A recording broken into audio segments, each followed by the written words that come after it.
outreach strategies depend a lot on the specific nature of the business. Broadly, when you talk about B2C versus B2B, there is obviously a volume value threshold, right? So in a B2C environment, ultimately you are looking at getting to millions of customers, who will all pay you a few bucks. Whereas in a B2B business, you are looking at getting to, thousands of customers, each of whom will pay you thousands of dollars. And that's the fundamental point of departure. So B2C strategies tend to be far more oriented towards online marketing, mass TV campaigns or print branding, whereas B2B strategies are much more around field sales force, selling on the web, inside sales, and those kind of mechanisms.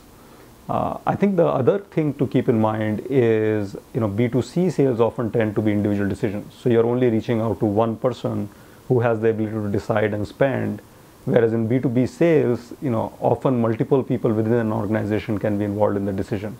So it's important to understand who are the influencers for that decision, who are the purchasers, and who are ultimately the users. And often all of them will contribute to the purchase decision for your product. So it's not just about sending a salesperson into making a sales call, but also about who all in the organization do you need to map and convince to buy your solution. And that complexity of sale often is a bigger stumbling block than just the method of outreach. So when we launched our business in Jobs Ahead, we had both the consumer marketing side of the equation to get talent on board, as well as enterprise customers to get jobs on board and get us to pay. What we did was we started off with a internet and TV marketing campaign for getting customers on board to post their resumes to look for jobs.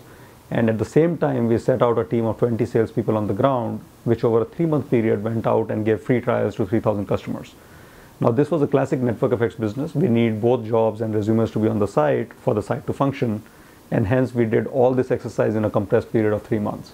At the end of those 3 months, we had thousands of people coming to our website to look for jobs and few dozen customers who were posting their jobs actively. And that was really our product to both these constituencies. That is when we turned the paid model on, which started charging enterprise customers instead of giving them free trials. All that would have not been possible if we were not able to ramp up both sides of the exchange simultaneously.